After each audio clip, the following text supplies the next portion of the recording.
Because I couldn't get the barbecue fire started, I directly took out a lottery ticket worth 100 million to use as kindling. My parents weren't in a hurry, but the class beauty was so anxious that she started cursing me out. In my past life, the class beauty stole my lottery ticket and used it to pay the tuition fees for the whole class, establishing herself as a beautiful and kind-hearted heiress. When I found out the lottery ticket had been stolen and confronted the class beauty about it, she tearfully threw herself into my boyfriend's arms. Sister Nian Nian, you can't just slander me because my family is rich. My boyfriend slapped me across the face and started cursing at me. Jiang Nian, if you're broke, go beg for food. Don't come here cheating and lying. When I went to the lottery shop to retrieve the surveillance footage as evidence, the class beauty ran me over with her car. The whole class and my boyfriend collectively gave false testimony for the class Belle, claiming that I deliberately bumped into her to extort money. When I opened my eyes again, I returned to the day the class Belle declared she would pay the tuition for the entire class. To thank everyone for taking care of me over the years, I've decided to pay this year's tuition for the whole class. Hearing those familiar words, my body trembled, and I immediately realized I had been reborn. Hearing Jiang Shua's words, the entire class couldn't help but widen their eyes. Shuer, don't joke around. The total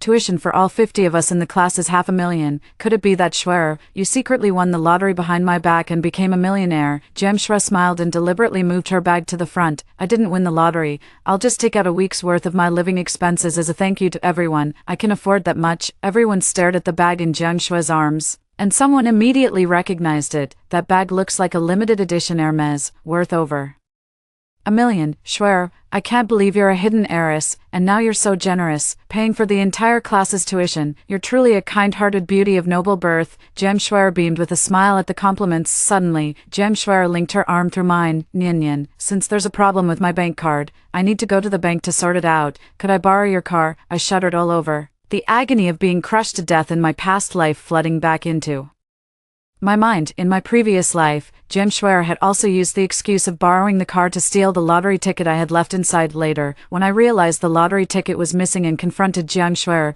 demanding to know why she did it, she sobbed and threw herself into the arms of my boyfriend. Songji, Sister Nian Nian, you can't just slander me because my family is rich. Songji slapped me across the face and cursed at me angrily. Jiang Nian, have some shame. If you're broke, go beg for food. Don't come here cheating and swindling. On my way to the lottery shop to retrieve the surveillance footage of my ticket purchase as evidence, I was repeatedly run over and killed by a large truck. Just before I died, I saw Jiang Shuer running out of the car, flashing a provocative smile at me. Later, all my classmates and Songji testified for Jiang Shuer, accusing me of being so desperate for money that I deliberately threw myself at the car to fake an accident. Thinking of the suffering from my past life, I clenched my fists in anger, wishing I could tear everyone in front of me to pieces. I hugged my bag tightly. I lost my car keys, so I can't lend it to you. The moment I finished speaking, Songji rushed over, snatched my bag, turned it upside down, and dumped everything out. Seeing the car keys on the ground, Jiang Shuer's eyes instantly reddened. Nian Nian, if you didn't want to lend it to me, you could have just said so. Why did you have to lie to me? Songji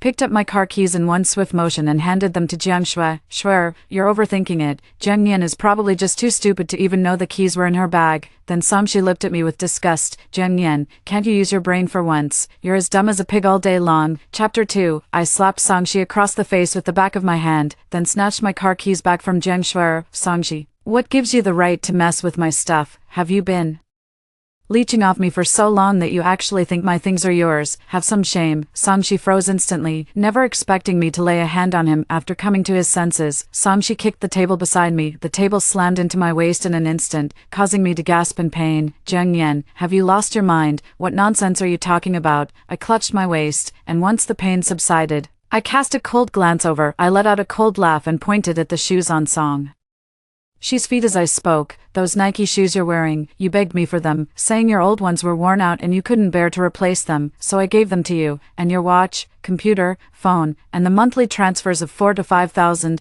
don't want to acknowledge those. You're living off me, yet you want to use my things to win over other girls. Have some shame. I picked up the book on the table and hurled it straight into Songshi's face. When I said that, Songshi's face was completely disgraced, and quite a few people started whispering among themselves. Songji's face darkened as he stared fixedly at me. Jiang Yan, do you want to break up or what? Which girl acts like you, throwing tantrums all day long? Who else would put up with you besides me? If it were the old me, I might have been manipulated by Songji's words into self-doubt, but having died once, my mind is now painfully clear. I picked up the water glass on the table and splashed it in Songji's face. Songji, even if I spent all this money feeding a dog, it would know to wag its tail at me. You're worse than a dog. Today, we're breaking up. I, Jiang Yan, am the one dumping you. Jiang Shui suddenly stood in front of Songji. Sister Jiang Yan, please don't be mad at brother Songji because of me. He only treats me like a little sister. You're the one he loves the most. Then Jiang Shui let out a sigh. Sister Jiang Yan, I borrowed your car today. I'll fill up the tank for you, and I'll also cover your tuition and accommodation fees for this year. How about that as rent for borrowing your car? The other students couldn't help but gasp in surprise upon hearing this. Our school's accommodation fee is 5,000 yuan. For 5,000 yuan, you could rent a BMW for a day, but Jiang Yan's car is just an ordinary one worth 2 or 300,000. Jiang Yan, what are you waiting for? Hurry up and give the car keys to Shuer. Such a huge stroke of luck has fallen into your lap, so you'd better grab it quickly. Songji also sneered. Jiang Yan, aren't you just trying to take advantage? Shuer is kind enough to agree to pay your tuition and living expenses of 15,000. You should know when to stop. Hand over the keys to Shuer, and not be ungrateful. I put the car keys into my bag, zipped it up, and coldly refused. No need. I'll pay for my own tuition and living expenses. I don't want to lend out my car. And you have no right to force me. Jiang Shuer's face darkened, and her eyes suddenly turned red. I'm sorry, everyone should handle their own tuition fees. I really want to repay everyone for taking care of me, but I can't make Sister Jiang Yan unhappy. Hearing this, the whole class grew anxious. That 10,000 yuan was equivalent to 1 or 2 months of their family's wages. If they could save it, they could buy things they had always wanted but hesitated to purchase. Chapter 3. But now that it has been broken, everyone is very unhappy. Jiang Yan, what do you mean? Just because you have a little money at home, you can't stand seeing all of us doing well, can you? You've been carrying that Chanel bag for 3 years, putting on airs in front of us, and we've never seen you buy us anything. I've never bought anything. Didn't I buy each of us a cup of Mishua Bingqing milk tea at the start of the semester, treating us like beggars? You think you're so rich, but little did you know Shuer is the real heiress, right? She waved her hand and paid the tuition for the whole class. Unlike you, stingy in buying just a cup of Mishua Bingqing, I never expected that my good intentions back then would become the reason for being looked down upon today. Ha, you think I'm stingy, yet you never refused the things I gave you. You were so happy drinking it back then. How come you didn't think I was treating you like beggars? As soon as I said that, someone picked up the drink on the table and threw it at me. Now we're giving it back to you. We don't want your charity. Someone shoved me to the ground, grabbed me by the hair, and slapped me several times. Shuer is beautiful and kind, generous with her money. She pays our tuition and stole your spotlight. That's why you're deliberately picking on her. Jiang Yan, I can see you just can't stand to see us doing well. Do you have any idea how important this 10,000 yuan is to us? How can you be so malicious? Destroying all of us just for your own selfish reasons. Jiang Yan, your family is rich, so you don't need this 1 or 2,000 yuan, and you can't stand to see us get it either. You want to make sure we don't get it. A venomous, jealous girl like you deserves to have no one like you. My desk was kicked over, and all my books scattered on the floor. My clothes were pulled open, exposing patches of skin. Some guys leered at me and reached out their hands, trying to take advantage of me. I slapped the other person away, then tightened my clothes and struggled to stand up. I picked up my phone and dialed 110 without hesitation. Try touching me again, and you'll all pay for what you've done today. Seeing this, Jiang Shuer immediately grabbed me and took the opportunity to snatch my phone away. Nian Nian, don't be impulsive. We're all classmates here. It was just a joke. I swung my hand back and slapped Jiang Shuer hard across the face. A joke? Do you think that joke is funny, seeing that I was about to call the police? The person who had been arrogant just moments ago immediately panicked. Songji glared at me coldly and snapped, Jiang Yan, do you really have to make such a big deal out of this? I looked at Jiang Shuer and said coldly, I never stopped Jiang Shuer from paying your tuition. My car is my personal property. You have no right to force me, and I won't spend a single cent of Jiang Shuer's money. If you think her terms are good, feel free to rent a car for Jiang Shuer yourselves. Hearing this, someone immediately turned to Jiang Shuer.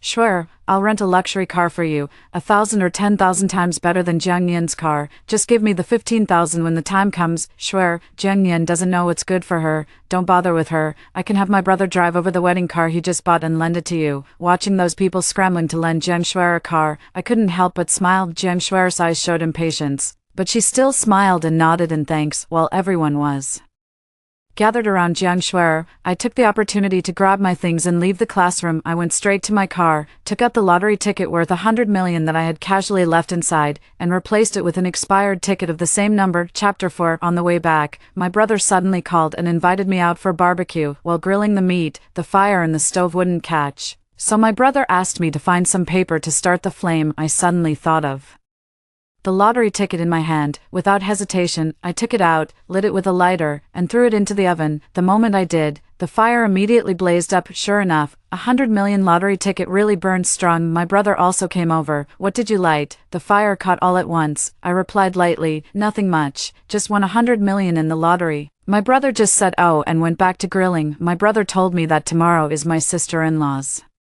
birthday. He doesn't know what girls like, so he asked me to help him prepare a birthday gift. I was savoring the delicious grilled meat in my mouth when I agreed. The next day, I went to the mall to pick out a birthday gift for my sister-in-law. Just as I spotted a set of cosmetics and was about to reach for it, someone snatched it away first. I turned around to look. It was Songshi and Jiang Shuer, along with the entire class. Songshi directly handed the cosmetics to Jiang Shuer. Shuer, this set of cosmetics is pretty good. It really suits your skin type. A hint of provocation flickered in Jiang Shuer's eyes. Isn't this a bit inappropriate? Will Nian Nian get angry? Songshi looked at me. Jiang Nian, you followed us to the store. Are you regretting what happened yesterday? If you apologize to Shuer and beg for her forgiveness, we can let bygones be bygones. How about that? Hearing this, I couldn't help but roll my eyes and didn't want to bother with him. I turned around to get other things. Every time I set my eyes on something and was about to pick it up, someone always beat me to it. They would wave the items in their hands, showing off to me. Jiang Yan, if you don't apologize to Shuer, don't even think about buying anything today.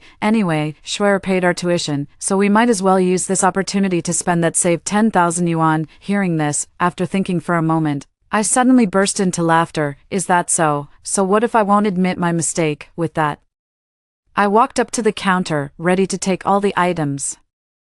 As a result, the whole class rushed over in groups to get ahead. After estimating that everyone had spent about as much as they could, I let out a sigh. Fine then, I just won't buy anything. All right. With that, I turned and walked away, while the classmates' faces instantly froze. 3 days later, the teacher came to the class to collect the tuition fees. Everyone looked at Jiang Shuer and explained to the teacher that she was going to pay the tuition fees for the whole class. The teacher walked up to Jiang Shuer. Shuer, will you be paying by card or something else? Jiang Shuer spoke up. Teacher, my bank card has been frozen and I can't use it for now, but I won 100 million in the lottery before. How about you come with me to the lottery shop to claim the prize, and then I'll pay everyone's tuition fees. The whole class was stunned and immediately started cheering, following Jiang Shuer to the lottery shop near the school. A few minutes later, the lottery shop owner frowned and said, Miss, this lottery ticket of yours has failed verification and cannot be redeemed. Chapter 5. Hearing this, Jiang Shuer was stunned. Songshi looked coldly at the clerk at the lottery shop. Your machine must be broken. How could the verification fail? Then Songshi took out the winning numbers and placed them next to Jiang Shuer's lottery ticket. Shuer's ticket clearly won. Why did it fail? Don't tell me your lottery shop is trying to pocket this money. At that moment, the owner of the lottery shop walked over and took the ticket from Jiang Shuer's hand. The lottery shop owner fell silent for a few seconds. Ah, the ticket did win a prize. Please wait a moment, I'll try another machine. The lottery shop owner took it to another machine. Seconds later, verification failed again. Songshi impatiently kicked the table, and in an instant, it flipped over, and the machine crashed to the ground, shattered into pieces. What's wrong with your shop? Are you deliberately making things difficult for us? The lottery shop owner's face instantly darkened, glaring coldly at Songshi. This machine costs 100,000 yuan. If you damage it, you'll have to pay compensation. Songshi said dismissively, you were already bad to begin with. Why should I compensate you? You're wasting our time, and I haven't settled accounts with you yet. This is 100 million at stake, if you cause it to be unclaimable. Can you afford to pay for it? I stepped forward directly and took a lottery ticket out of my bag. Please verify this for me. Samshi shot a cold glance and shoved me. Jiang Yan, are you deliberately coming here to cause trouble? Someone as malicious as you. Do you even deserve to win the lottery? I didn't even bother to acknowledge her and directly handed the ticket to the waiter. The next second, Samshi reached out and snatched the ticket back from me. I shot him a cold glare. Samshi, give me back the lottery ticket. Samshi looked at the lottery ticket in his hand, a smug smile on his face. Jiang Yan, you should be grateful if you win a few $100. It's the blessing of a lifetime for you. How dare you show up in front of Schwer to claim the prize? I slapped Sangshi across the face and seized the chance to snatch the lottery ticket back. Sangshi, have some shame. Why can't I claim the prize? This lottery shop isn't run by your family. I handed the lottery ticket to the clerk again. The clerk took the ticket and immediately verified it on the machine. A few seconds later, the clerk said, Miss, you've won 1,000 yuan on the lottery ticket. The redemption is successful. Would you like the cash, or should we transfer it to your bank card? The store manager immediately walked over to the lottery machine and then looked at Jiang Schwer's lottery ticket. Our machine is fine. It's your lottery ticket that has an issue and cannot be redeemed. Miss, may I take another look at your lottery ticket? Jiang Shui frowned and handed the lottery ticket over. How could there be a problem with my lottery ticket? The store manager carefully examined it. A few minutes later, he sneered and said, Miss, your lottery ticket is from the last draw, not this one. The store manager pointed at the date on the lottery ticket for everyone to see. Jiang Schwer's face turned pale in an instant, and her body swayed. Then she looked at me and grabbed hold of me. Jiang Yan, what's going on? Why is the lottery ticket from the last draw? Did you tamper with something? I shook off Jiang Schwer and looked at her with confusion. Jiang Schwer, what nonsense are you talking about? Why would I tamper with your lottery ticket? Then I changed the subject, but I did buy a lottery ticket a couple of days ago and left it in my car. However, the day before yesterday, when I was having barbecue, I used it to start the fire. That shouldn't have anything to do with you, should it? Chapter 6. I narrowed my eyes slightly and said, oh, but it's quite a coincidence. The numbers on my lottery ticket are very similar to yours, almost identical. That set of numbers is made up of my birth date and birthday. I buy 2 sets every week. What a coincidence that you ended up buying the same ones. Jiang Schwer's face turned terribly sour, and she angrily lashed out at me with curses. Jiang Yan, are you out of your mind? You actually used a lottery ticket to light a fire for barbecue. I glanced over and let out a cold laugh. Jiang Schwer, I burned my own lottery ticket. It has nothing to do with you. What right do you have to scold me? Samshi immediately stepped in to protect Jiang Schwer, playing the hero. Jiang Yan, Schwer is just looking out for you. You're usually as dumb as a pig and careless. If you win the lottery and burn it, what a waste that would be. Schwer kindly reminded you, and you don't even appreciate it. I was left speechless by Sangshi's words. Sangshi, have some shame. It's my stuff, and I'll do whatever I want with it. None of your damn business. Jiang Schwer burst into tears. Sister Jiang Yan, I know you don't like me, but I've always had your best interests at heart. How could you be so careless as to use the lottery ticket fire to roast meat? If that ticket had won 100 million, you'd be regretting it for the rest of your life. I shrugged my shoulders and said indifferently, it's fine. That just means it wasn't meant to be my money. Consider it a loss to ward off disaster. The classmate beside me grew a bit anxious. Schwer, stop worrying about Jiang Yan for now. Think about how you're going to help us pay the tuition. Even though the lottery ticket is gone, you must have other money, right? If we don't pay the tuition today, we won't be able to attend school anymore. Jiang Schwer, hearing the urging voice, snapped impatiently. What's the rush? If you're so anxious, go pay it yourself. The classmate, rebuffed by Jiang Schwer, immediately looked displeased. Jiang Schwer, I was just trying to cheer you up out of kindness. Besides, you said you'd cover our tuition fees, and yesterday, we already spent all the money to stand up for you. Isn't it only natural for us to be anxious? Jiang Schwer realized she had been too hasty and quickly snapped back to her senses, her eyes reddening as she said, I'm sorry, I didn't mean it. It's just that I got a bit worked up because of Sister Jiang Yan. The other classmates all chimed in to console her. It's okay. Schwer, Jiang Yan doesn't know what's good for her, so just leave her alone. As long as you help us pay the tuition on time, that's fine. After all, if the tuition isn't paid, none of us can go to school. Schwer, none of us blame you, but the main issue is that the lottery ticket can't be cashed in right now. How are you going to pay our tuition? Do you have any other cards? A glint of cunning flashed in Jiang Schwer's eyes as she suddenly looked at me. Because I used to spend money recklessly. My dad froze all my cards. I can't withdraw anything from them now. I won 100 million in the lottery, and this money could help everyone pay their tuition, but when I was riding in Sister Jiang Nian's car earlier, I accidentally grabbed the wrong ticket, so I ended up taking hers. The next second, Jiang Shuer suddenly knelt in front of me, tugging at my clothes and said pitifully, Sister Jiang Nian,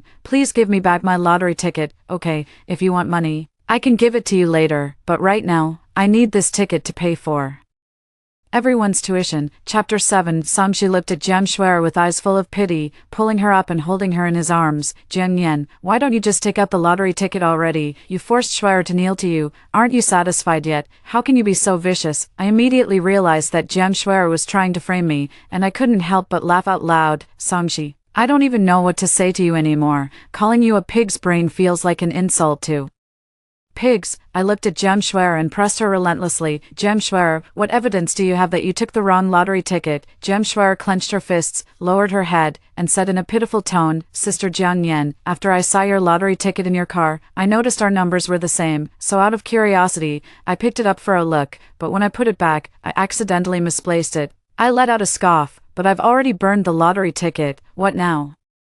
Songshi said directly, Jiang Yan, that was 100 million, and you destroyed it. You must compensate Shuer, even if it means losing everything you own. Jiang Shuer sighed, Sister Jiang Yan, I won't make things difficult for you. My family isn't short of this small amount of money. You just need to come up with 500,000 to cover everyone's tuition fees. I only hope that no one ends up unable to attend school because of you. Upon hearing this, the others were deeply moved. Shuer, you're way too kind. You're just letting go of 100 million like that. Shuer, you've actually been thinking about us all along instead of seeking justice for yourself. Jiang Shuer smiled gently. I just want to do my best to repay everyone. Although Sister Jiang Yan doesn't like me, I've always considered her my best friend. I don't want money to make her uncomfortable. Watching Jiang Shuer get more and more into her act, I directly interrupted her. Those 500,000 were your offer, so why should I pay them for you? And don't you think your words are ridiculous? If you have no concrete evidence that I took your lottery ticket, why should I take responsibility for it? Songshi stared at me and started cursing. Jiang Yan, have some shame. You just don't want to pay back the money, do you? Shuer is so kind, only asking you to pay 500,000, yet you're still so ungrateful. The others also sneered and mocked me. Jiang Yan, you didn't actually burn the lottery ticket, did you? Instead, you hid it yourself, since you probably never had the chance to see so much money in your life. Exactly. People like Shuer don't deserve your kindness. If you ask me, you should just call the police. Lottery shops all have surveillance footage. You can show your purchase record and sue Jiang Yan for theft. Jiang Shuer immediately panicked. There's no need for that. I don't want to make things too ugly. If the police get involved, Jiang Yan will have a criminal record, and her whole life will be ruined. Songshi glared at me. Jiang Yan, are you still refusing to admit it even now? Shuer has always been considerate of you and spoken up for you, yet you keep hurting her time and again. I directly took out my phone and dialed 110 without hesitation. Officer, I'm reporting a theft. After hanging up the phone, everyone was stunned. Jiang Yan, what are you doing? Are you admitting that you're going to turn yourself in? Chapter 8. Jiang Shuer, however, staggered, losing control of her emotions as she roared at me. Jiang Yan, do you have a problem? I told you not to call the police, so why did you do it? The officers are very busy. How could you bother them like this? I looked over coldly. That's your problem. I called the police because someone stole something from me. I forgot to mention, I have a dashcam in my car. Jiang Shuer instantly froze, her body going stiff. Sister Jiang Yan, what are you talking about? I directly took out my phone and played the footage from the dashcam. Jiang Shuer, the day before yesterday, you sneaked into my car and took my things. What were you trying to take? Also, did you really win the lottery? Why don't you dare to pull up the surveillance footage of you buying the lottery ticket? Jiang Shuer stammered, unable to speak. I looked at the waiter and asked him to pull up the surveillance footage of me buying the lottery ticket 2 days ago. In the video, it was clearly visible that I recited all the lottery numbers, which matched the winning numbers exactly. The key point was that there was only one first prize winner for this lottery draw, so everyone immediately realized they had been deceived by Jiang Shuer. Shuer, why did you steal Jiang Yan's lottery ticket? Aren't you the rich heiress? Isn't 500,000 just your weekly allowance? Shuer, I don't care about anything else. I just want to ask you, can you pay our tuition fees now or not? Under the relentless questioning, Jiang Shuer gave up. and said defiantly, "Jiang Yan, you did it on purpose, didn't you? You knew I was going to take the lottery ticket, so you took it first and burned it. Why would you rather burn it than give it to me?" I slapped Jiang Shui across the face with the back of my hand. "Jiang Shui, have some shame. Whether I choose to burn my things or give them away is none of your business, and that's no excuse for you to steal." Jiang Shui looked at the others. "I originally planned to pay your tuition fees, but Jiang Yan destroyed the lottery ticket, so I can't pay for you anymore. You'll have to figure it out yourselves." As soon as these words were spoken, everyone was furious. "Jiang Shui, what do you mean? We've already spent all our money and can't pay the tuition now. Are you trying to force us to drop out?" Jiang Shui said nonchalantly. "Who told you to spend all your money? You were just trying to take advantage of me. Now, figure it out yourselves, or you can go to Jiang Yan. Her family is rich, she should be able to come up with this 500,000. Seeing that Jiang Shui was about to shift the blame onto me again, I spoke up first. "My money didn't come out of thin air, and I don't owe any of you anything. I'm not paying. We're all adults here. We need to take responsibility for our own actions." The others were so furious they had no choice but to vent all their anger on Jiang Shui. Jiang Shui was pinned to the ground. Someone grabbed her hair and cursed her out, while others slapped her across the face repeatedly. "Jiang Shui, if it weren't for you back then, we wouldn't have gone against Jiang Yan and spent all our tuition. Now you're washing your hands of it and telling us to figure it out ourselves. Have some shame." Sangshi tried to step in and play the hero, but was immediately shoved to the ground. "Sangshi, get out of here. Want to play the hero, do you? Then pay our tuition yourself." In the end, this farce was forcibly broken up when the police arrived. The other classmates started crying and calling their parents to ask for money. Various angry shouts came through the phone. 10,000 yuan might be 1 or 2 months' salary for their parents. Anyone would feel the pain of losing that amount. This 10,000 yuan is enough to teach them a lesson. Sangshi was demanded by the lottery shop owner to pay 30,000 yuan in compensation for damaging valuable items. Then Jiang Shui suddenly lunged at me, trying to push me out, but she slipped and fell out of the lottery shop herself. At that moment, a car sped by, and Jiang Shui was instantly crushed to death in an instant. It felt as if I was seeing the scene from my previous life. After the police cleared the scene, I walked out of the lottery shop. When the sunlight once again shone on me, I headed toward the sun, walking to school to embrace my new life. That's all for the first story. Don't go away, the upcoming stories are even more exciting. In 1988, my in-laws didn't get the welfare housing from the factory. I was called a fool by my in-laws for a lifetime, and my son also resented me, refusing to call me mom ever since, because it was me who broke the factory machine, causing us to lose the housing allocation spot. But after my husband died, while sorting through his belongings, I unexpectedly found his diary. It turned out he felt sorry for his first love having no fixed place to live, so he voluntarily transferred the welfare housing quota to her, afraid that his parents and son would resent him, and not wanting them to be disappointed in him, he deliberately set me up to make a mistake and shifted the blame onto me. A lifetime wasted. I was consumed by rage and died with deep resentment. When I opened my eyes again, I was back at the time of the factory housing allocation. I grabbed my husband by the collar and stormed into the boss's office, causing a scene. So it was Qingxia, that fool, who caused the Shen family to lose their welfare housing. She's nothing but a jinx, always dragging Shen Wenqian down. TSK, how does she still have the nerve to come back to the Shen family, so thick-skinned? Harsh accusations poured into my ears one after another. Recalling the truth, I opened my mouth indignantly, wanting to refute. Looking up, I saw my colleague at the textile factory, who had never gotten along with me, sneering. I was instantly frozen in place. How could they be so young, you fool? My son marrying you is the worst luck he could have ever had. A basin of vegetable washing water was thrown at me, the rotten and stinky vegetable leaves sticking to my face. It was my mother-in-law, but didn't she die over a decade ago? Could it be? I've been reborn. I actually went back to 1988, when the textile factory was giving out welfare housing to employees for free. In my previous life, before the housing distribution, Shen Wenqian came to the workshop to bring me lunch, and we ate together. After he left, the machine I was in charge of broke down for no apparent reason. The machine was newly purchased by the factory at a high cost, and reportedly, sending it for repairs cost a huge sum of money. A few days later, Shen Wenqian dejectedly told me that director who had informed him that because of my negligence, the two of us would not be eligible for the welfare housing this time. A 3-bedroom, 1-living-room big house. Just because I broke the machine, it was gone. I wanted to go find director who and ask for an explanation, but Shen Wenqian absolutely refused to let me go, saying that going to ask would only make us a laughingstock for everyone. Later, every other family moved into big houses, while our family had no choice but to continue squeezing into a cramped rental home. From then on, my in-laws completely gave up, refusing to work and constantly scolding and even hitting me, calling me a fool for the rest of my life. My son also blamed me for losing the house,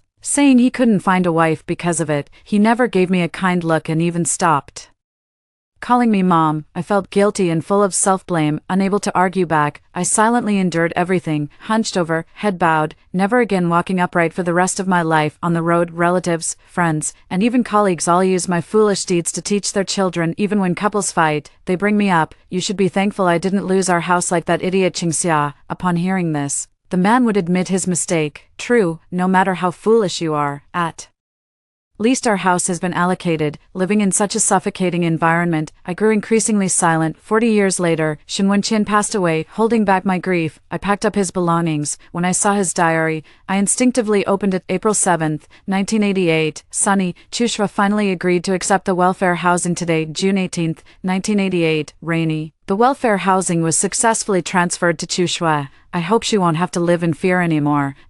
I didn't want to disappoint my parents, nor did I want my son to resent me, so I had no choice but to scheme against Qingxia and let her bear the blame. Enough. From now on, I will look after her and make sure her life isn't too hard. Thud, the diary fell to the ground, and my tears followed right after. It turns out that Lin Chushua, the new female worker at the textile factory, was Shen Wenqian's first love. Back then, the Lin family demanded a dowry of 200 yuan, which he couldn't afford, so he could only watch in heart-wrenching agony as Lin Chushua married someone else.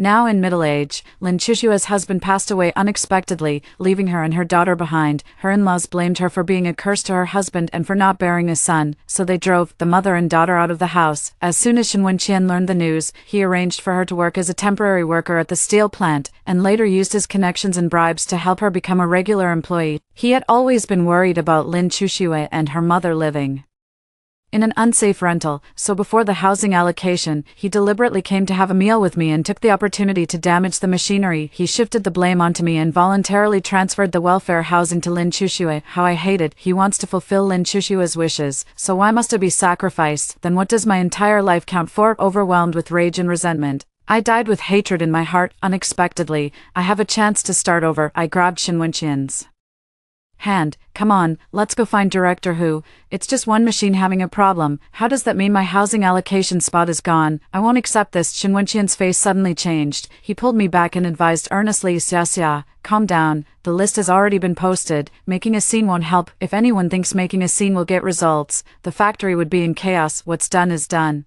I don't blame you. He softened his voice. Next time we'll try harder for the housing allocation. In the past life, it was this very mouth, saying I don't blame you on one side and I don't resent you on the other, but when my in-laws were cursing me, he just sat there eating and drinking in silence. When my son complained about me, he didn't say a single word to him. Next time we get an apartment, no, there won't be a next time. In my past life, I had always been hoping for the next apartment allocation to make up for this mistake, but things turned out contrary to expectations. The next housing allocation was nowhere in sight, yet the textile factory went bankrupt just a few years later. After the textile factory went bankrupt, the site was acquired by a wealthy businessman, and only the welfare housing remained in the hands of the employees. We didn't have welfare housing, so we had to leave the textile factory and rent a place at our own expense. The family's financial situation worsened once again. My in-laws, my son, and Shen Wenqian have become even harsher toward me. The machine was bought less than 3 months ago and is still under warranty. The seller offers free repairs, yet they still want to take my house. Is there no justice? Besides, it's one thing if we lose our house,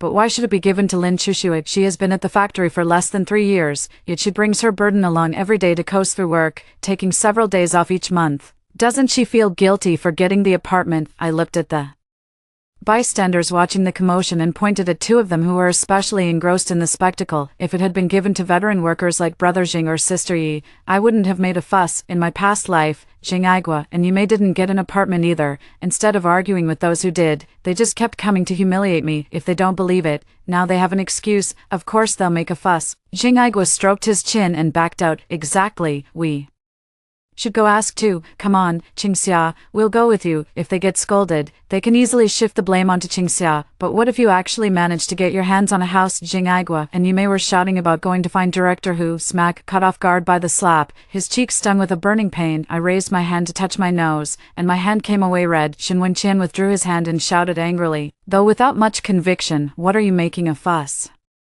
about? Haven't you embarrassed yourself enough? Isn't losing the house enough? Do you have to lose your job too before you're satisfied?" The anger that had been suppressed in my heart finally erupted. I rushed into the kitchen, grabbed a cleaver, and swung it at Shen Wenqian. He dodged quickly, but a small piece of his ear was sliced off. Shen Wenqian pulled a tissue from his pocket to press against the wound and cursed in frustration, "Qingxia, have you lost your mind?" When my mother-in-law saw Shen Wenqian injured, she grabbed a kitchen knife and charged at me. I raised my hand, and the cleaver knocked the kitchen knife to the ground. I continued walking toward Shen Wenqian with the blade in hand. My mother-in-law, who had been sitting on the ground ready to throw a tantrum, dared not do so after seeing my stance. "Qingxia, that's your man," she screamed at the top of her lungs, struggled to get up, and tried to snatch the knife from my hand. I moved more swiftly, the sharp knife pressed against Shen Wenqian's neck, with a little more force. A thin line of blood appeared. "Don't come any closer. Believe me, I'll slit his throat. If I'm not getting out of this easy, none of you will." I kicked Shen Wenqian. "Move it. We're going to find Director Hu. Textile factory office, Director Hu. Even though the machine is broken, it's been less than 3 months since we bought it, so it's still under warranty. Does it really have to affect my housing allocation quota?" Director Hu frowned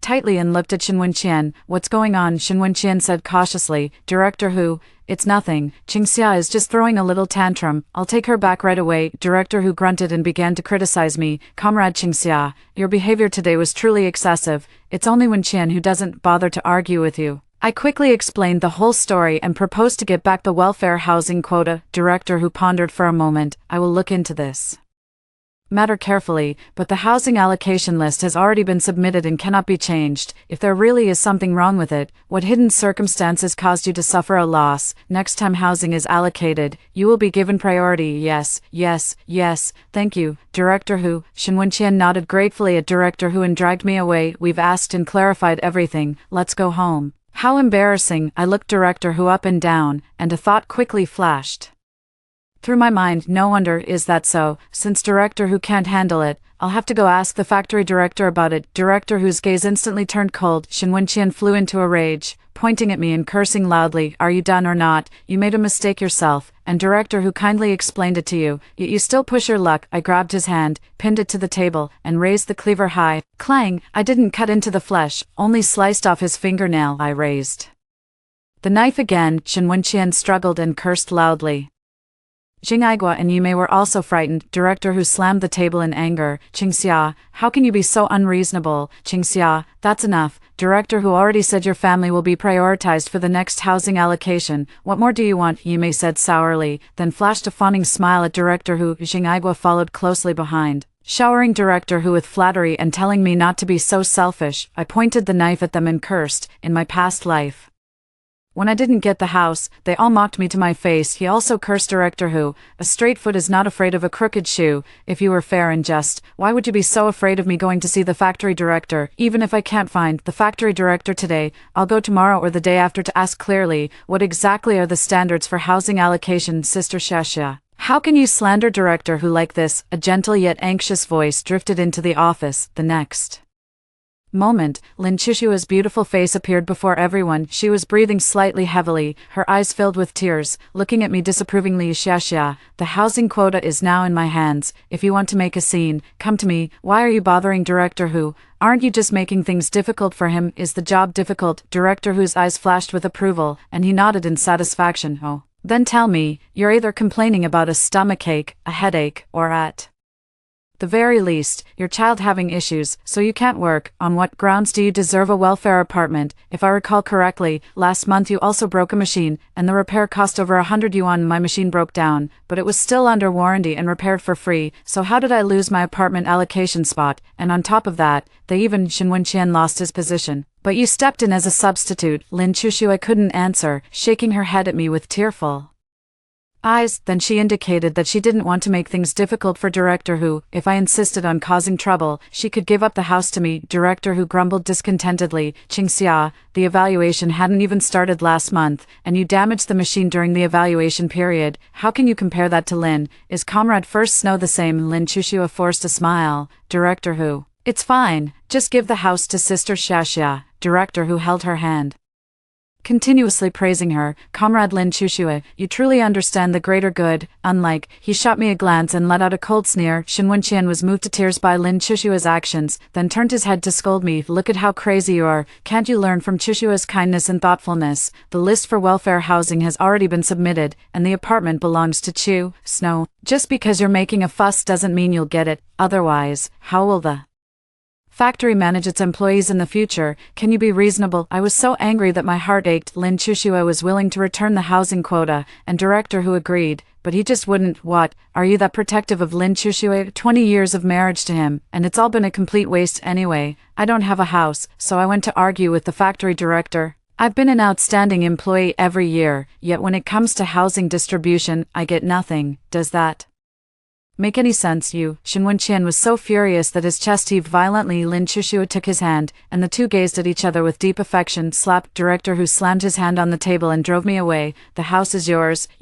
Go, go, go. Don't bother me in the office while I'm doing real work. Today is the housing allocation. I drew the corner unit on the 3rd floor, open layout from north to south. Excellent lighting, and an extra utility balcony compared to other layouts. The best house of all. I went home full of joy, but before I even entered the door, I heard my mother-in-law's piercing voice. It's all thanks to Wenqian's ability. We weren't originally entitled to the welfare housing, but because he has a good relationship with Director Who, he went into the office once and the quota was secured. She stood with her hands on her hips. Hey, it's not that I, as his mother, insist on praising him, but he truly is reassuring in what he does. He went to see Director Who without bringing anything. He didn't bring any alcohol or cigarettes, but Director Who valued him and handled the matter without a second thought. A few relatives in the living room were flattering her left and right. My mother-in-law was extremely pleased with herself. When she saw me come in, she gave me a sidelong glance, acting as if I didn't exist, and continued entertaining the relatives. Come on,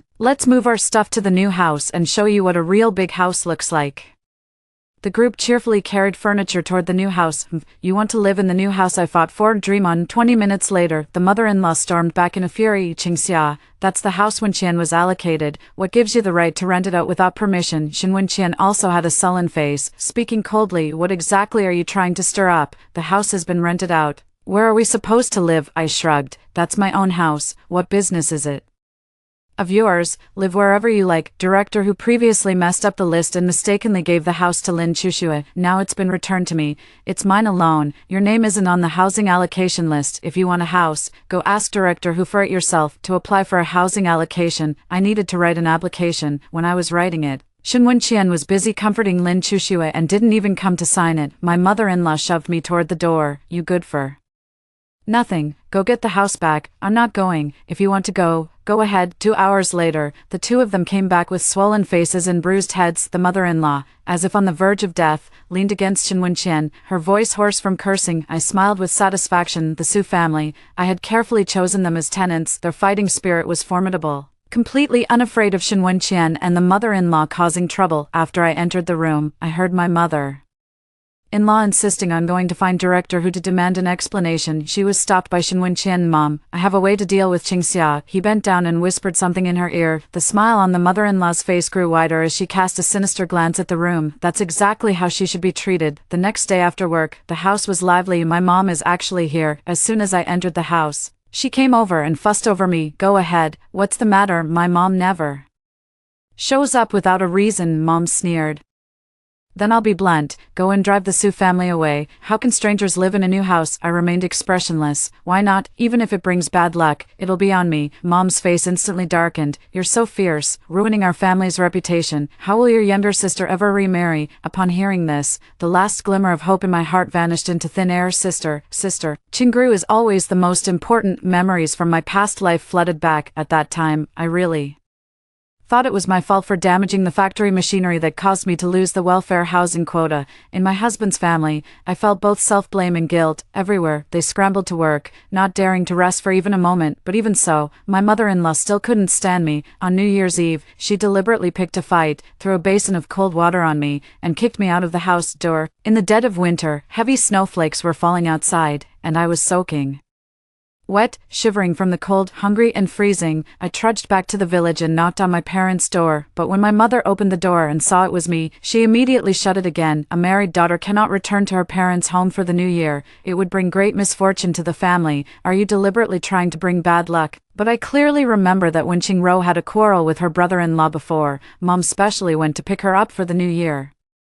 Snowflakes were falling, and I dragged my frozen body back to the city, spending the whole night freezing outside the door. That night left me with a lifelong ailment. Whenever the wind blows or it rains, my bones ache as if pricked by needles. All right, Mom knows you're the most obedient. Mom pretended to be gentle. You only have one younger sister. Do you want to ruin her marriage prospects? I looked straight at her. So, has mother-in-law agreed to introduce a city man to Qingro? Why are you looking at me like that? Whatever Mom does, it's for the sake of you two sisters. She began to list all the sacrifices she had made for me over the years. That's impossible. Whatever deal you made has nothing to do with me. My mom shot up from her seat. You're talking back now. With that, she moved to hit me. She has gotten used to hitting me. When I was a child and hadn't started earning money yet, she hit me even harder. Only after I grew up and started giving her money did she praise me a little. But Qingro is different. She couldn't bear to let her suffer even the slightest grievance. It was as if I were a max-level account that had been ruined, and Qingro was her carefully nurtured old account. Talk back. What do you know? You don't know anything. I screamed back hysterically. We are both daughters, so why are you so harsh on me? Why do I have to endure everything? Why do I have to give in to everything? I don't want to endure anymore, and I don't want to give in either. I exposed the matter between Shen Wenqian and Lin Chushu, and Mom's expression froze for a moment. Then she began to persuade me. What man doesn't stray? But who else makes a big fuss about it like you do? Don't air your dirty laundry in public. You're airing your dirty laundry in public. Don't you understand that? All those years of studying, wasted. Besides, Wenqian loves you so much, at most, he just gets a bit close to Lin Chushu. And you accuse him of messing around. Your conscience has been eaten by dogs. I turned to look outside the house. Shen Wenqian and his sister Qingro were standing extremely close to each other. The two of them were laughing unusually loudly, but I had no idea what they were talking about. I told you, getting the house back is impossible. Whatever you two have worked out, don't drag me into it. My mom was so furious that she pinched my waist hard. I lifted my clothes to check and saw a large bruise. After dinner, I came back from taking a bath at the public bathhouse. In the room, Qingro wandered around my room carrying a cloth bag, lipstick, face cream, wooden comb. She picked them up, glanced at them, and then stuffed them into her cloth bag. Are these yours? You just take them. Got used to being a thief. I snatched Qingro's cloth bag, dumped everything onto the bed and threw the cloth bag heavily onto the floor. Qingxia, yes, she never calls me sister even after all these years. Having taken advantage of me quite a bit, she still refuses to call me sister. I dug at my ear. I can hear you. No need to shout so loud. Qingro ran out crying, and before long, my mother came in. The moment she stepped through the door, she jabbed her finger at my forehead and scolded. You're really something now. You've gotten bold enough to bully your sister. How come you don't dare to bully people outside? You're her elder sister. She can't even take a little thing from you. If I had known this, I might as well have drowned you in the river back then. I brushed her finger away and sneered. Didn't you already try drowning me back then? When Qingro was in middle school, she got into a relationship with a thug. The village gossips saw it and spread the most vicious words. She grabbed me and dragged me toward the river, pushing my head underwater while cursing at me, saying she sent me to school only for me to end up dating a thug. Love. She was furious and extremely harsh, and at that moment,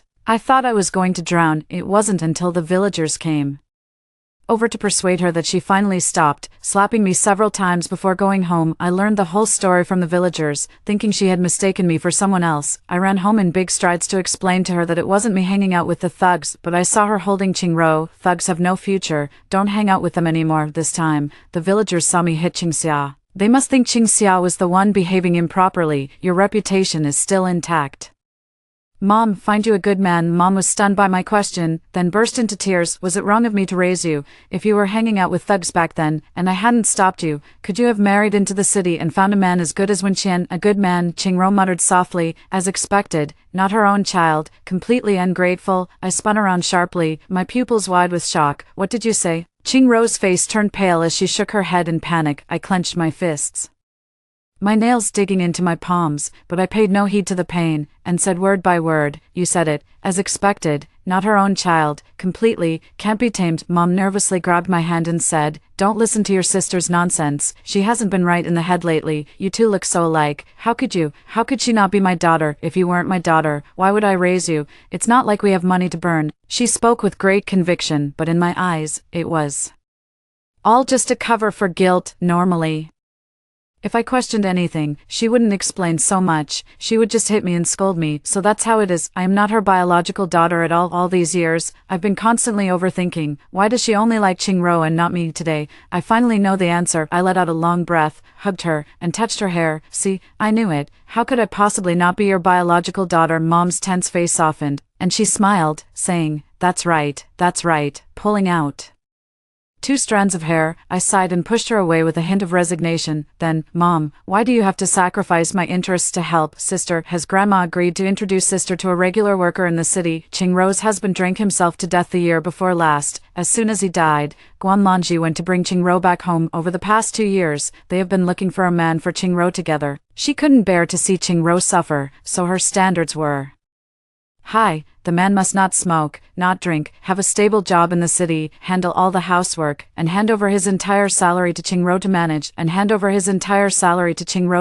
Under such conditions, let alone Qingrou being a divorced woman remarrying, even if one were to marry a young maiden, the bride wouldn't dare make such high demands. As expected, no one was willing to pay any attention. Guanlanji suddenly looked up at me. "How do you know? See, so why are you so biased? Don't tell me it's just because I'm the older one and she's the younger one. Fingers are not all the same length. I can understand favoritism, but being this biased is absolutely abnormal. You're living comfortably now, but Roro's life is hard. You're both my daughters, and I can't bear to see either of you suffer. Is that wrong? If that's what you think, then I'll leave." Guanlanji pulled Qingrou and walked out. Just another old trick. In the past, if she acted like this, I would have definitely persuaded her to come back. Now, it's impossible. Guanlanji kept looking back every few steps. I never called out to stop her. After she stepped out of the wooden door, I walked forward and, under her delighted gaze, coldly slid the bolt shut. "It's getting late. Take care, and I won't see you out." The next day, I took my own hair and the strand of Guanlanzi's hair that I had pulled off during our embrace last night, and headed straight to the hospital for a paternity test. After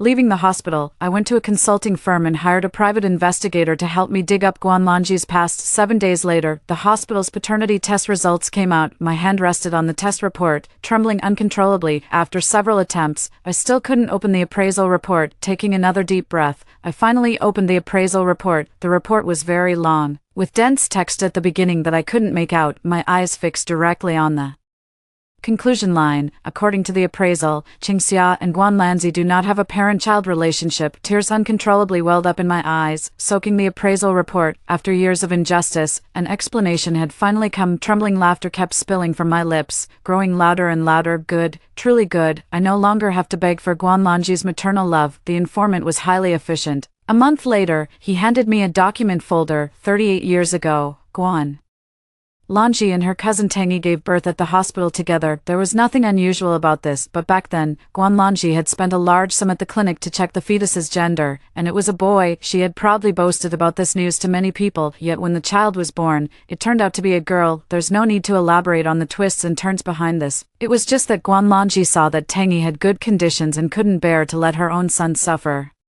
So she swapped her son with Tangi's child, allowing her son to go to Tang's family. The family is enjoying happiness, and I am Tangi's child. The information provided by Bao Dating is very comprehensive. It even contains Tangi's current residence. I took leave from the factory to go search for my family. When I got home, I found that all my money was gone. I quickly grabbed my bank book and went to the bank to check, only to find that all the money in it had been withdrawn as well. Only Shin Wenqian knew the password to the bank book. I ran back to the factory to find someone, but Shin Wenqian wasn't inside. After asking around with the workers, I found out that Lin Chuxue had fainted at the factory yesterday and was hospitalized, but there was no money to pay the medical bills. It was Shin Wenqian who went to hand it in. He even stayed at the hospital to take care of her. I was so angry that my teeth itched. After being reborn, busy fighting for the house and the paternity test, I Actually forgot to change the password on my bank book. After finding out Lin Chushua's hospital room, I headed straight to the hospital. The hospital gown is way too rough. It's chafed my skin red. Wenqian, thank you for buying me such comfortable pajamas. Lin Chushue, dressed in a set of pink and white silk pajamas, sat on the bed, gazing tenderly at Shen Wenqian. Shen Wenqian sat on a stool, feeding her chicken soup spoonful by spoonful, his expression gentle. What's the big deal? You should rest. Well, getting your health back is what really matters. Don't worry, once Qingxia comes back, I'll make sure to convince her to return the house to you. That rental place of yours is cramped and dark. How can you recover properly there? The more Shen Wenqian spoke, the more distressed he became, his voice choking with emotion. Qingxia used to be very sensible. That day, my mom threw a bucket of water at her. And I don't know if she's deliberately opposing me and my mom, but lately, she's been acting more and more out of line. Bang, I couldn't take it anymore. I stormed into the hospital room and kicked over the small table. Chicken soup and rice spilled all over the floor, some of it even splashed onto Lin Chushue. She quickly stepped back, crying out in pain as she rolled up her pant leg, revealing a red, scalded patch on her calf. Shen Wenqian, too preoccupied to pick a fight with me, rushed over to check on Lin Chushua's leg. When Lin Chushua finally calmed down and wiped her tears in grievance, Shen Wenqian turned back to look at me with a dark expression, raising his hand. I grabbed the table beside me. Guess which one of us, you or me, would end up more injured? Shen Wenqian reluctantly lowered his hand. What the hell is wrong with you now? I held out my hand. Where's the money from my bank book? Shen Wenqian's eyes darted away. What money? I don't know. He stubbornly refused to admit it. I pointed the stool at Lin Chushue. The workers have already told me all about her. What are you pretending for here? Shen Wenqian closed his eyes, steeled himself, and gritted his teeth, saying, the money is all spent. There were over 3,000 yuan in the passbook, all the savings I had scraped together bit by bit over the years. Lin Chushua suddenly fainted. At the hospital, she was diagnosed with acute appendicitis complicated by ovarian cyst torsion. One requires open abdominal surgery, while the other requires laparoscopic surgery. The two surgeries cost about 2,000 yuan in total. After the surgery, Lin Chushua complained that the hospital gown was too rough and insisted on eating something delicious. Shen Wenqian bought her 2 sets of high-end silk pajamas for 400 yuan. He went to the state-run restaurant again and asked the chef to prepare a nutritious chicken soup and plain congee suitable for her, costing 100 yuan. On his way back, worried that Lin Chushua might not get enough nutrition after the surgery and would struggle to recover, he went to the supply and marketing cooperative to buy her bird's nest, donkey hide gelatin, and milk powder and other supplements. From then on, not a single cent remained in the passbook. When I heard the money was all gone, my heart ached with a sharp pang, my vision went dark, and I nearly collapsed. My money, the money I had painstakingly saved for so many years, was all gone. Shen Wenqian ran over to support me. Don't scare me like this. We can earn the money back. I looked up and saw his face, then mustered all my strength and slapped him hard across the face. He talks big, but how come he hasn't saved a single penny all these years? Why does he only dare to steal my passbook and not my mother-in-law's? Shen Wenqian covered his face. Seeing a crowd of onlookers gathered outside the hospital room, he kicked the door shut. Qingxia, I'm your man. When we're out in public, can you at least save me some face? When did you become so unreasonable? Divorce? I can't live with you anymore. After Shen Wenqian finished shouting, he crossed his arms and looked at me with a confident, triumphant expression. Divorce was rare in those days, especially for women. The gossip and rumors spread were particularly harsh. Going out meant being talked about and ridiculed. He was betting that I wouldn't dare to divorce. Leave. Whoever doesn't leave is a dog. But before you leave, give me back my money. Shen Wenqian's smug expression visibly froze, and he hesitated, saying, did you hear what I said? Divorce?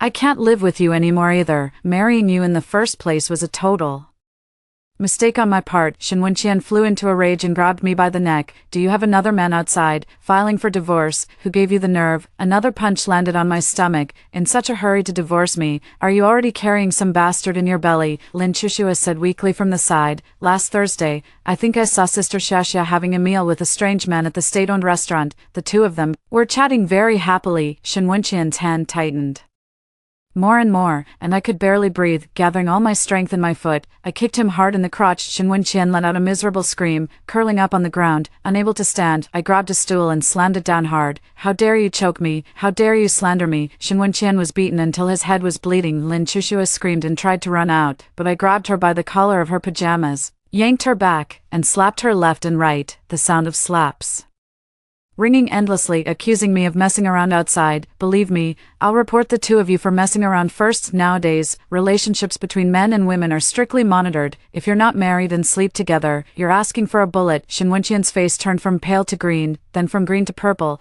It was an awful sight. Qingxia, don't just slander people. It's one thing to slander me, but why drag Chuxue into it? Do you have any idea how serious this is? I slandered her. If you two weren't messing around, why would you steal my passbook to pay for her surgery? I'll pay you back later. Why do you keep bringing it up? Your money was just sitting in the bank unused anyway, so what's wrong with me lending it to Chuxue? I want it now. No money. Shen Wenqian picked up Lin Chuxue and walked away.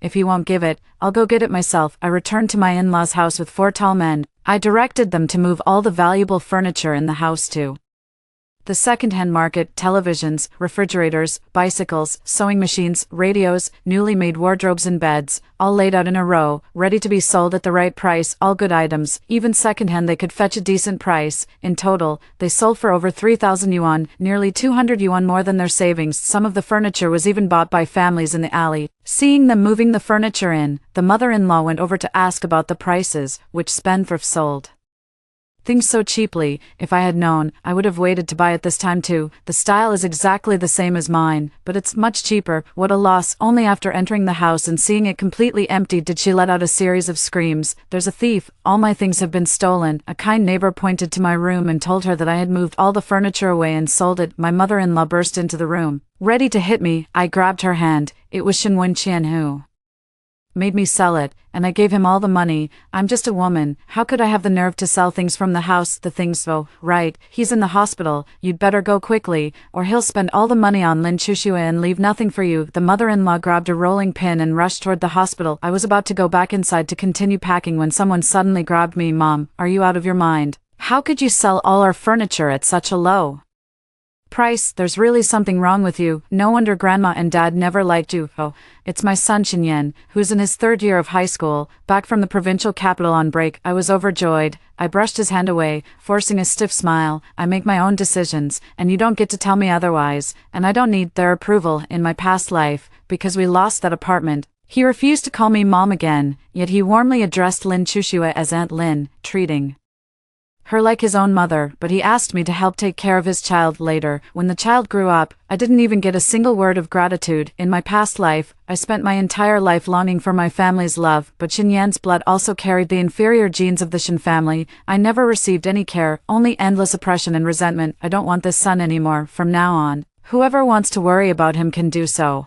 I'm done caring. I'm going to find my biological family. With money and documents in hand, I boarded the green train heading to Haishur.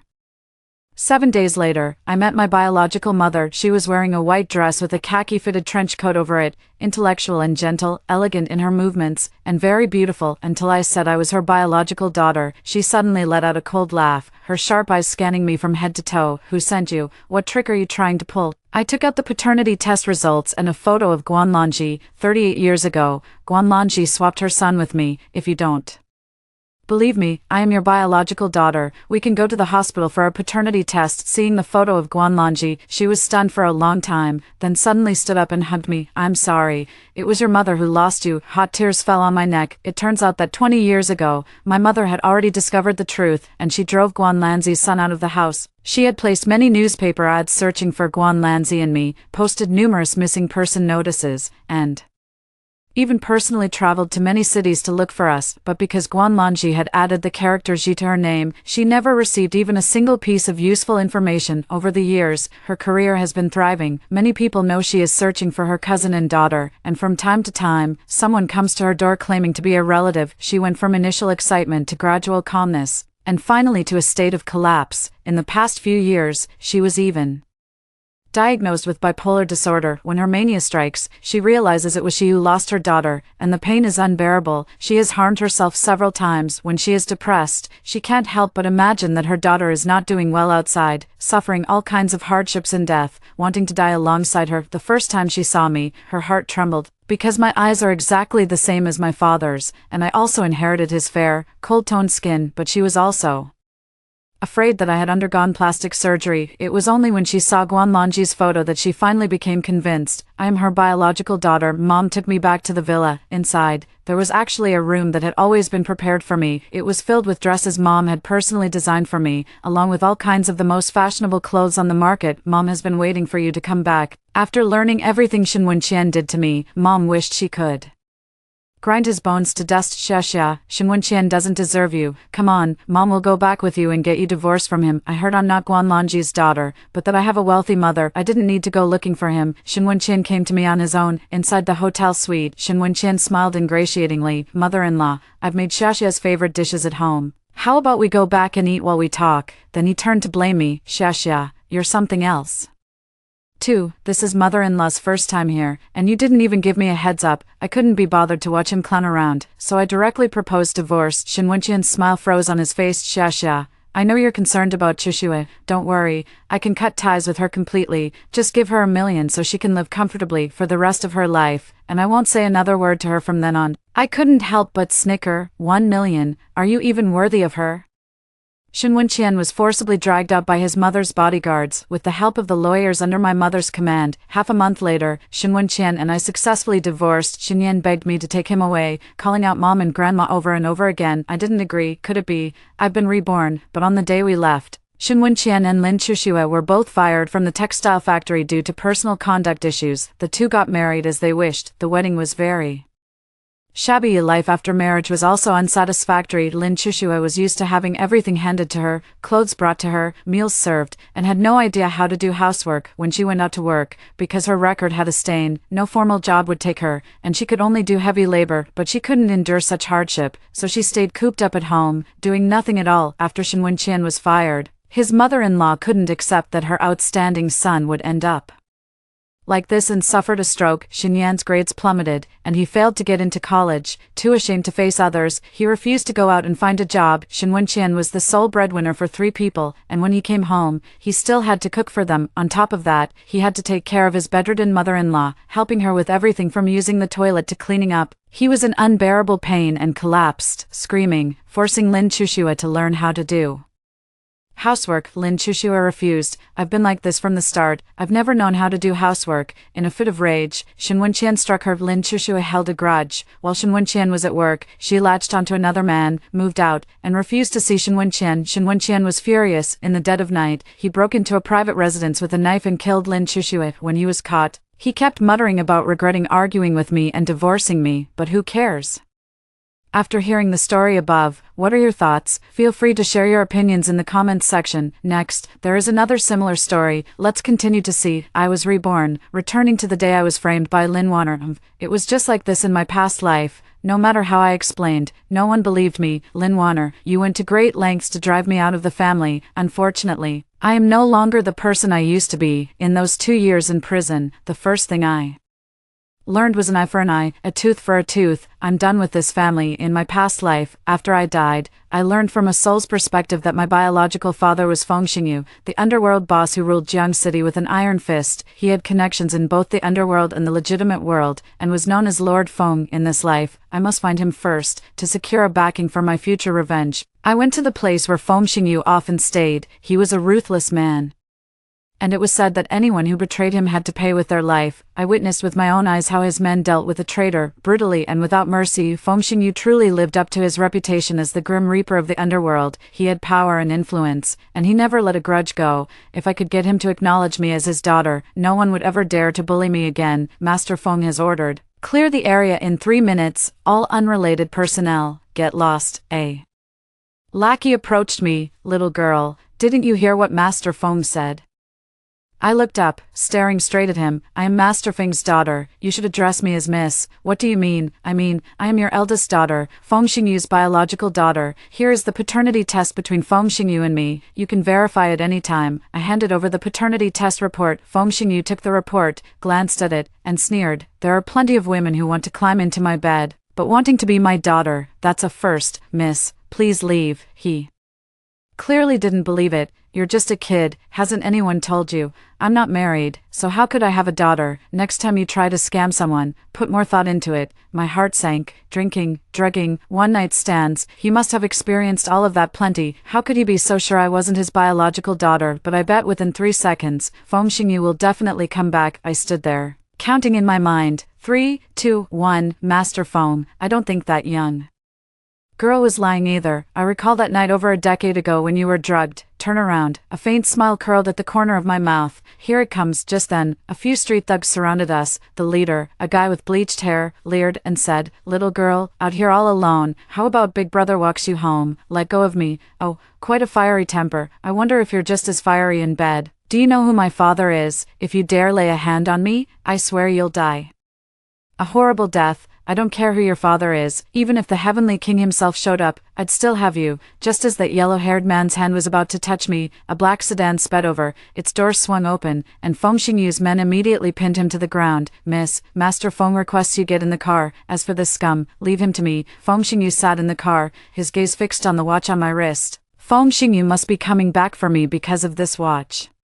That is my mother's keepsake. Drive back to the Foam family. It seems Foam Xingyu has acknowledged my identity. However, in this life, I will no longer seek familial affection, nor wealth or power. I only want those who harmed me in my past life to lose everything. Welcome home, Master Foam. Foam Xingyu tossed me a black card. Take it. Since you're my biological daughter, I won't treat you poorly. Use the card as you wish. But remember, I don't like people who cause me trouble. Dad, I tested the waters. I saw a really beautiful dress with 888 handset diamonds. Will you buy it for me? Foam Xingyu was taken aback for a moment, then burst into laughter. All right, you're Daddy's little princess. Of course I'll buy it for you. Thanks, Dad. The butler beside her reminded in a low voice, "Miss, given your current status, it's not appropriate to wear such flashy clothes." I glanced at him and said, "Just take the clothes Warner has left over and wear them." Those who once promised to take good care of me treated me with extreme harshness. The one before me, though looking fierce and menacing, has never mistreated me at all. "Dad, could I trouble you to help me with something?" "Speak." "Help me acquire a school." He agreed without even asking why. That evening, his assistant reported to him, "Mr. Foam, the paternity test results show that Miss Ishii is indeed your biological daughter. Keep investigating, Mr. Foam. She is your own daughter. The paternity test results are out. Are you perhaps overthinking this? Go ahead and investigate thoroughly. Although the bloodline confirms she is my biological daughter, it doesn't rule out the possibility that she approached me with some other motive." The next day, I moved into the Foam family villa. "Miss, this is the room Master Foam has prepared for you. You'll be staying here from now on." I gazed at this luxurious bedroom, my eyes growing warm. Ishii, finally have a home in my past life, whether at the Lin family or at school. I was utterly humiliated by Lin Warner. Tomorrow, I will make her taste every bit of the suffering I once endured. On the school's honor roll, only the top 10 donors by annual donation amount are eligible to be listed. This year's first place is indeed the Foam family, truly worthy of being the top power in Jiangqing. That's right, Warner, your father actually ranked second on the list. That's amazing, of course, and the children of the donors on the list receive a special donation medal every year. At school, this is a symbol of status and prestige. I happened to be passing by, and Lin Warner spotted me at a glance. Isn't that the adopted daughter kicked out of the Lin family? Something feels off about her, doesn't it? Could she have suffered a mental breakdown after being thrown out of the Lin family? Who knows? She's no longer part of the Lin family now, not a bit related to us. Lin Warner walked up to me and said, "Since you've been kicked out of the Lin family, stop clinging to the family's medal like a dirty, stubborn leech. It's just a medal. No one outside the Lin family cares about it. Why act so high and mighty? If you don't want it, then give it back to me." She reached out to snatch it, but I sidestepped and dodged her. "Touch me. You're not worthy." "You two, hold her down. Since you're leaving, don't expect to take a single bit of benefit from our family." My clothes were torn, and my hair was pulled loose.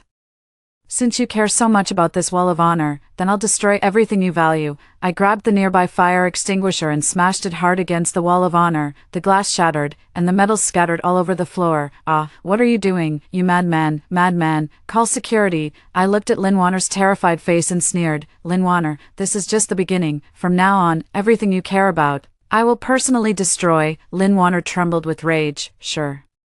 Jing, don't forget, you were kicked out of the Lin family long ago. You're nothing but a stray dog now, while I am the true young lady of the Lin family. If you dare to touch me, I'll make sure you have no place to be buried. I don't care about the reputation of the Lin family's young lady. I hit you, and what can you do about it? Just you wait, I'm calling Dad right now, and he'll deal with you. I'll make sure you never set foot in the Lin family again. The principal arrived, I admitted calmly. I was the one who smashed the wall and hit those people. Punish me however you see fit. Lin Jiaqing also arrived. Lin Wana threw herself into his arms. Dad, she hit me, and she destroyed the school's honor wall. She smashed it right over your name. Lin Jiaqing's face turned ashen. Now that you've left the Lin family, have you lost even the most basic decency and upbringing? I never had a father to teach me, so naturally I have no manners. I swear, you will pay for that. Slap! He raised his hand to hit me. When, Dad, I got beaten up at school, I dialed Feng Xingyu's number. Feng Xingyu's assistant quickly looked into my past. When the young lady was 10, she was kicked out of the house by Lin Jiaqing for fighting over a doll with Lin Waner. She was caught in a rainstorm, soaked through, and had a high fever for 3 days and nights. At 14, she had no allowance, barely had enough to eat or wear, and was bullied by Lin Waner at school. At 18, she was framed by Lin Waner and directly sent to prison by Lin Jiaqing. Feng Xingyu's expression grew colder and colder. The Lin family actually dares to bully my real daughter like this. He rushed directly to the school. When the principal saw Feng Xingyu himself arrive, he was so frightened that his legs went weak. Mr. Feng, you see, things are fine now, aren't they? It's just a little scuffle between the two children, nothing serious. A little scuffle, Feng Xingyu sneered. Then why do I see that she looks a bit unconvinced? Lin Jiaqing quickly grabbed Lin Waner. Misunderstanding. It's all a misunderstanding. President Feng, it's all my daughter's fault for failing to recognize your greatness and offending your people. Please, be merciful. I'll take all the blame for Waner, protective of your daughter. Feng Xingyu stared at him. Then do you know that Ishi is my daughter? Feng Xingyu's daughter. Lin Jiaqing's face turned pale. What? That's impossible. How could she be your daughter? I never knew before.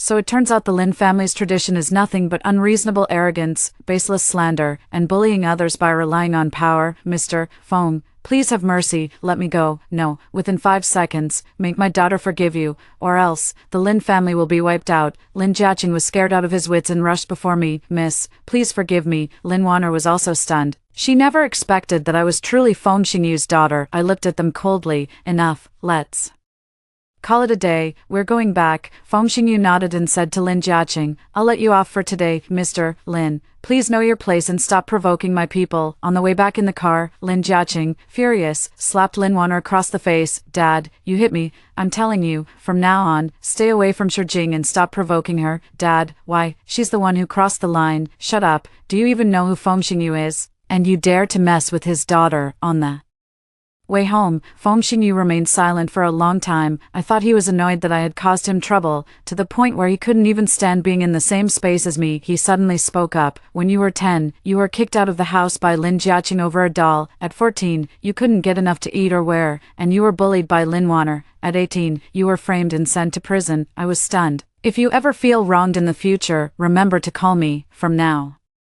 on. You have a father too. He said these words softly, but every single one of them struck my heart heavily. The assistant sighed from the side. It's been a long time since I've seen Master Feng show such a tender side. As expected, men are all doting fathers to their daughters. Back at the Feng residence, the entire meal was prepared according to my taste. These are all my favorite dishes. He had specifically looked into my preferences and even had them made just for me. Sit down and eat.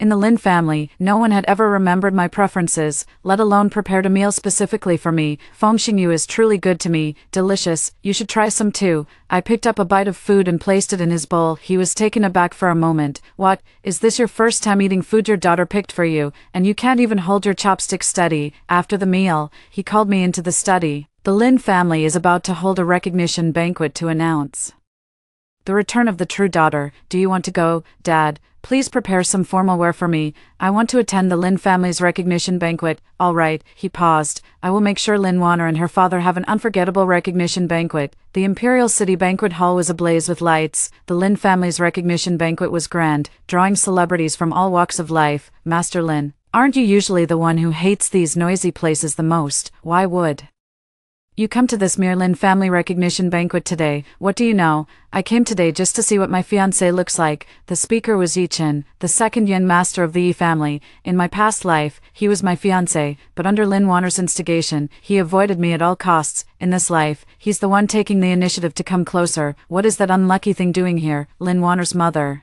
Qin Wanjun, saw me and her face darkened. Mom, don't say that. Sister has been your daughter for over a decade. Some feelings are there, so it's only right for her to attend the banquet. What happened last time must have been a misunderstanding. Sister must know she was wrong. Let me go and talk some sense into her. Lin Wanner put on a facade of understanding and walked toward me. Senior sister, you made me lose face in front of the entire school. Today, I will make you lose your reputation in front of everyone. She lowered her voice, her eyes filled with malice. In my past life, Lin Wanner falsely accused me of stealing a necklace worth millions at the family recognition banquet, leaving me unable to defend myself. In this life, I will make sure she reaps what she sows. Sister, she suddenly raised her voice. Sister, it hasn't been that long. Why are you bowing so deeply? All eyes around us turn to us. Sister, I didn't expect you to come to my family recognition banquet. After all, from today onward, in everyone's eyes, I am the only daughter of the Lin family. I smiled. Of course I had to come. Didn't you want to be the center of attention? Naturally, I had to come and make that happen for you. After saying that, I turned and headed to the restroom. Sure enough, Lin Wanner followed me. Sure Jing, you brought this prey upon yourself, she murmured to herself, pulled a diamond necklace out of her bag, and slipped it into mine. I had already installed a camera in the banquet hall. In her past life, Lin Wanner loved using this kind of framing and scapegoating tactic. This time, I would make her push herself into the abyss. Mom, something terrible. The diamond necklace you gave me worth 50 million is missing. Qin Wanjun immediately chimed in. What, Wanner? Don't panic. Think, did you forget where you put it? I've been wearing the necklace the whole time and never took it off. I remember now. When I went to greet my sister earlier, I almost fell. And then the necklace was gone. Qin Wanjun glared at me fiercely. Sure Jing, you stole Wanner's necklace.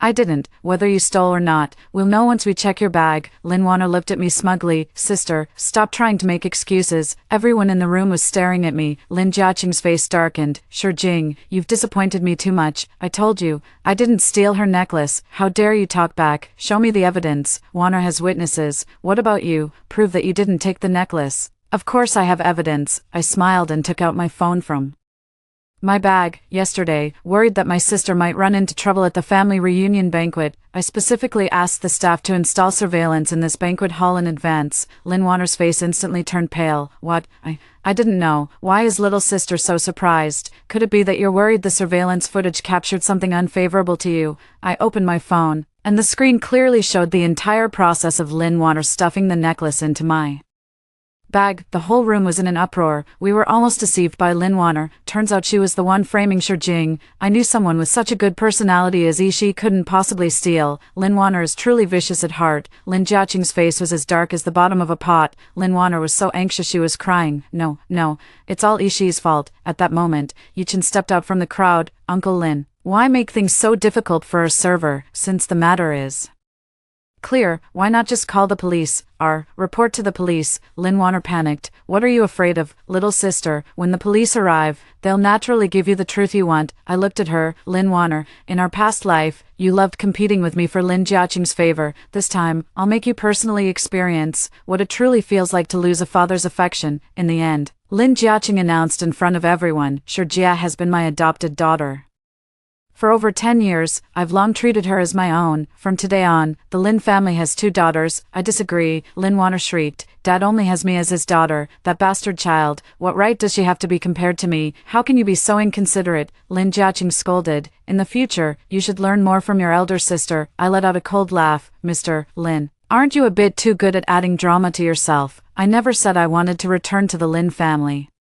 Besides, I've already found my biological father. Feng Xingyu walked in through the door. Whether my daughter can live a life of wealth and luxury is not for Mr. Lin to decide. The entire venue fell silent. Lin Jiaqing's face turned pale. Feng Yi, I truly didn't know you were coming. I failed to welcome you properly. I heard this family recognition banquet of the Lin family is quite lively, so I came specially to take a look. A misunderstanding. It's all a misunderstanding. The Two children just had a minor conflict, misunderstanding. Feng Xingyu looked at me, then why does she seem so unconvinced? He clapped his hands, and several police officers walked in. Head of the Lin family, you'd better save those words for the police. Dad, save me. I don't want to go to the police station. Take him away. When Lin Wanner was dragged away, Lin Jiaqing didn't even glance at her. ## Chapter 7. Injury. After the family recognition banquet, I was kidnapped on my way home. It was Hu Biao, the only son of the Hu family, one of the 4 major families in Jiangqing. In my past life, it was because of him and Lin Wanner that I was humiliated, not bad looking. If you're willing to keep me company tonight, old man here might just let you off. Try touching me, and see what happens. Quite bold, aren't you? No wonder you made Wanner cry. Today, I'll teach you a lesson on her behalf. Get him. His men closed in. I dodged and stalled for time. The Feng family should already know I'm missing. Scared, are you? Go on, catch her and she's yours to play with. Just as I was about to collapse, stop. Yichen rushed in and kicked Hu Biao over. Are you okay, Yichen? Why are you here? Hu Biao scrambled to his feet. Yichen, I advise you to mind your own business, or else I'll teach you a lesson too. Who do you think you are? Even your father has to watch my every move and act respectfully in front of me. He lunged at me again, but this time, Feng Xingyu had arrived. Was it you who bullied my daughter? Hu Biao arrogantly blustered. So what? Let me tell you, my dad is the head of the Hu family. Just try to lay a finger on me. My father won't let you off. What is the Hu family supposed to be? Feng Xingyu waved his hand, and his men immediately subdued Hu Biao and his accomplices. Are you hurt? How could something so dangerous happen and you didn't even think to tell me? I thought I could handle it, but aren't you here now? Yichen was lying on the ground, having taken several punches while protecting me. Feng Xingyu glanced at him. What's up with this kid? He got a little hurt protecting me. Yichen is in a more serious condition. Dad, I suddenly noticed bloodstains on Feng Xingyu's back. Dad, you're hurt? Ambush, those lowlifes, big head, drive quickly and get them to the hospital. ## Chapter 8, Father's teaching at the hospital. Feng Xingyu only had minor abrasions, and Yichen was not seriously injured either, but he needed to stay for a few days of observation. When the nurse came to handle the paperwork, I rushed to take care of it. When I returned, I saw Feng Xingyu leaning against the hospital bed, with Yichen on the bed beside him. The two men were staring at each other, the atmosphere a bit tense. Why are you staring at me? Feng Xingyu asked Yichen. Yichen coughed dryly. I was just concerned about Miss Ishi's injuries. She's my daughter. I'll take care of that. I am also her fiancé.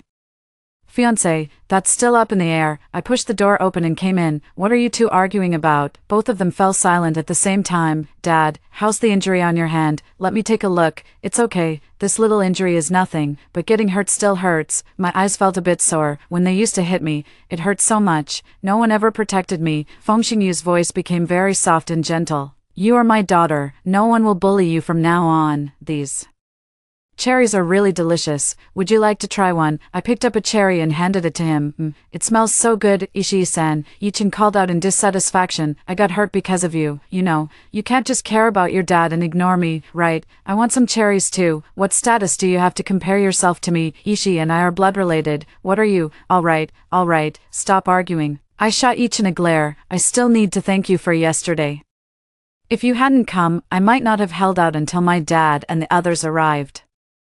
But you showed up so promptly yesterday. Don't tell me you've planted spies around me too. Yichen shrugged. That's still for protecting my fiancé's safety. How do you plan to resolve last night's matter? Feng Xingyu said seriously. I have only one request. Don't put yourself in a dangerous situation. I am your father, and I can't bear to see you get hurt. I nodded. I know that Lin Wanner, she actually tried to kill me by any means. And she even hurt you. I definitely won't let her have an easy time. What are you planning to do? I already set up a micro camera. I recorded everything Hu Biao said. Feng Xingyu showed an approving smile, as expected of my daughter. ## Chapter 9, The Fall of the Lin Family. The Lin family situation is becoming increasingly difficult. Lin Wanner tried to harm me multiple times, but I turned the tables on her each time. After losing all face at the family recognition banquet, she was publicly disowned by Lin Jiaqing. She is now completely desperate. I'll invest 1 billion, and that 1 billion will multiply 100 times. The Lin family will become the richest in Jiangqing.